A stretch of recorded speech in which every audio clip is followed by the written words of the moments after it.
Hello everybody, here we have a 36-inch Blue Star RnB stove oven setup, 6 flames on top, a large oven at the bottom.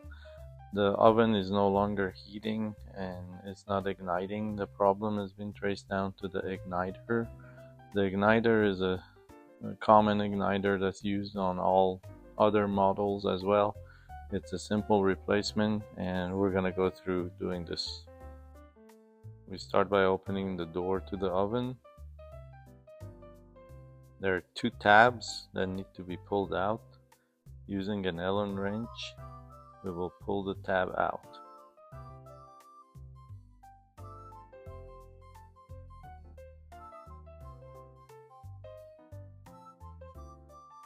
If the door has not been removed for a while or ever, the tab might be a little stiff. When you're working with it, make sure not to damage this little tab. It's very important to the door. We're gonna continue by removing the door. To do that, we pull on the door, we pull it up. Again, if the door is not used to coming out, it's gonna show some resistance. The door is heavy and it has a giant piece of glass, so don't drop the door. Don't grab it by the handle, and safely put it in a secure place. We're going to continue by removing the shelvings. There's 2 trays that come out quite easily. The top tray has a sort of a latch. You have to lift it up and slide the whole railing out. When you pull it out, the railing is very easy to move, so grab it by your hand so it doesn't go hit your cabinet. A 2-layered metal bottom tray in the oven, as shown here. Take care not to scratch it up and remove it. It's usually dirty unless you're in the habit of cleaning your oven. Since it's out, it's a good time to go ahead and clean it. The starter, as you see in the video, is where the problem is, and as I turn on the oven, you see a small glow coming out and it stays with a red color. A starter that's in a better health and works and functions better will go past the red and almost turn a white bright color. In our case, this starter is weak and it's not heating up enough, so when it doesn't heat up, the gas is not, the safety valve is not open, the gas is not released, and so the oven doesn't turn on. In the case of our oven, we were also getting what's called the whooshing sound, where there's small explosions of gas under there because it keeps trying to come on but it can't. So we're gonna remove the plate in the front. There's 3 screws. I had already removed some, and so this is the last one, and this is just a cover, and it's a good chance for cleaning. If you need to clean any food particle, you can just wash it on the sink.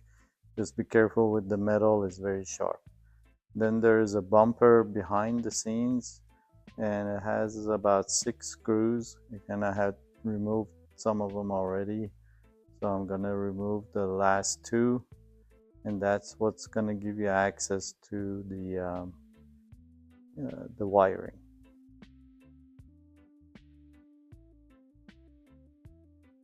This part typically does not get dirty,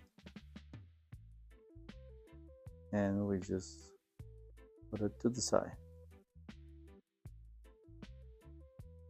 Using a screwdriver, a Phillips screwdriver or a power screwdriver, we remove the igniter. It's just held by 1 screw and it should come out easily. Just take care not to lose the screw. The igniter is connected to the oven by a male-female connection. The oven provides two male connectors. The igniter has two female connectors. We pull on these, and after wiggling a little bit, it should come out.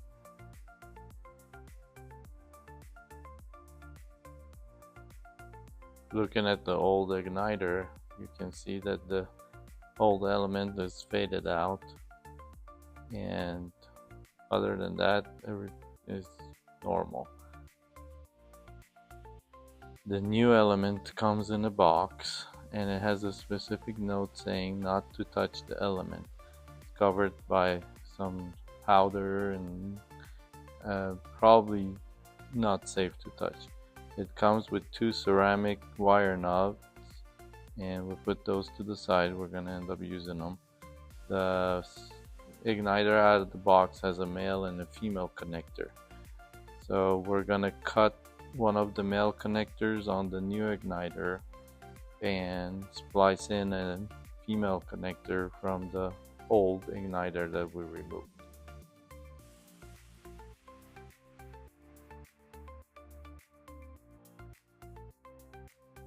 So we're going to proceed by cutting off the male connector on the new igniter. Then we grab our old igniter, and on the wire that has the tab with the part number, we're going to take that off and use it on the new igniter. The skin on the igniter, the wire cover is pretty thick. It's fire resistant material, so you have to kind of cut around and free it up. Once you get to the wire is very rigid and not like your typical copper wire. I believe it's different material even. Not sure what. So we're gonna remove the skin on the wire that goes to the new igniter. Again, clean it up. Then we're gonna put the two together. I'm gonna twist it a little bit by hand, but like I said, the wire is rather stiff, so after I get them connected together, I'm gonna use pliers to finish the job.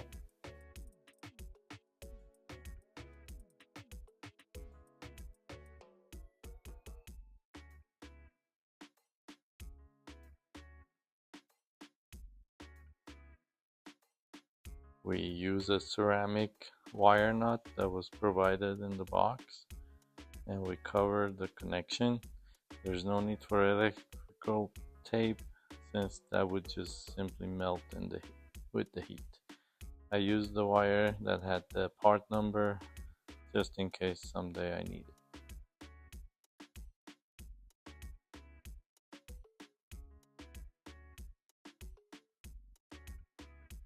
We're gonna remove the new starter. Notice the new element is nice and shiny, and it's very important not to touch it with your hand or your fingers. We're gonna fish the wires through the thermal jacket that comes with the oven. This should be a very easy process.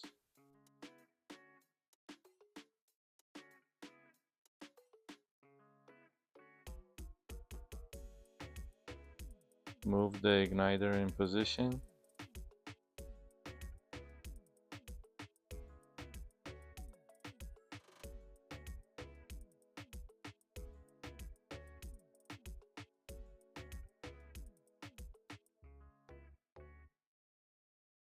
With the same screw that we had from the old one, we secure the igniter in place to the body of the oven.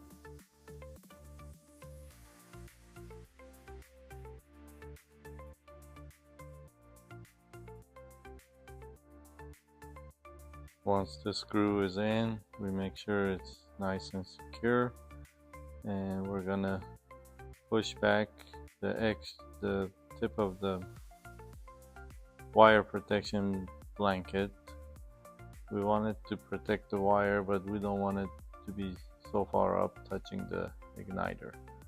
So we're gonna take some time and get that to a nice setting. And now we're gonna go ahead and continue with connecting the igniter. So the new igniter has the two females, oven has the two male connectors, and we just simply put them together. Fortunately on the video my hand is blocking it, but it's just a simple connection.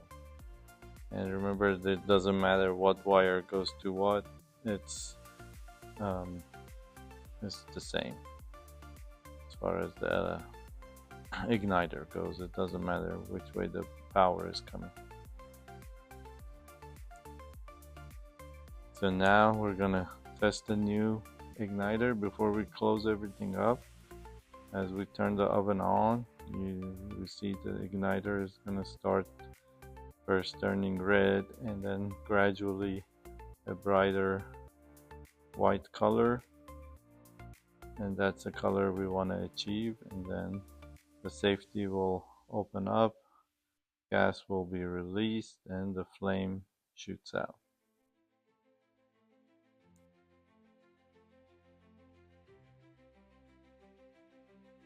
This blue color flame is what we were looking for. And after you turn it off, obviously it's not an instant turn off. It has to burn off the rest of the gas in the line, so it goes off when it's ready. It's hot, so don't burn your hand. We're now gonna go in reverse order and put everything back. We'll start with the little behind the scenes cover. It had 6 screws, 4 on top, 2 on the bottom. I'm gonna get the screws started. Once I have all 6 in place, I'm gonna come back and secure the screws at that point.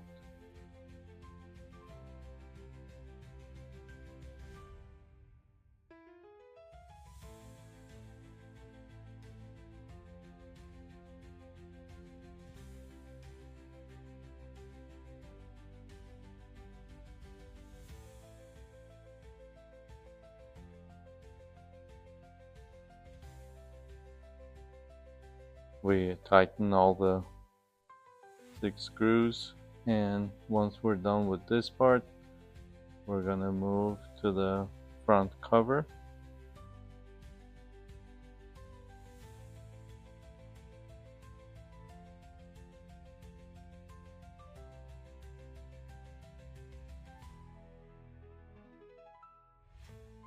The front cover had only 3 screws and they go on top. When you're putting the front cover, you want to move all the wiring inside of that cover. This way it lifts the wiring from the ground. If ever there's water spill on the ground, you don't want the wires sitting on the ground. Remember, this is 110 volts running through these wires, so it's best to keep them off the ground. Again, same thing, we start the 3 screws by hand and go back and secure them with the drill.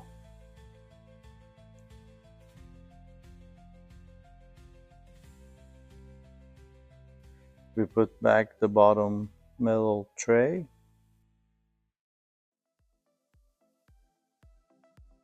Then we install the other trays one by one. And these railings are they slide out easily, so be careful not to bump your cabinet doors. And it's hard to explain, but there's a minor lift you have to give it at the end so it latches in place, and then you know you have it in place when it comes out as a drawer. The other 2 are just plain shelves, and you just fit them in super easy.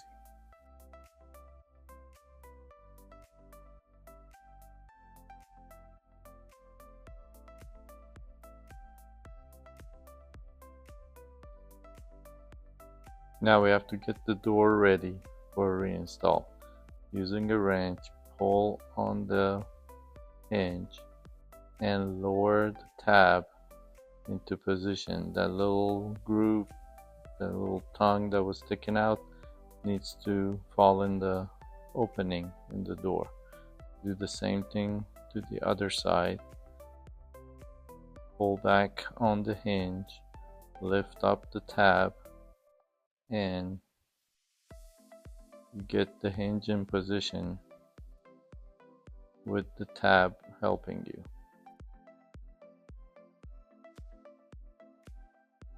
Pay attention to the following groove. There's a little notch in the hinge right there that I'm pointing to.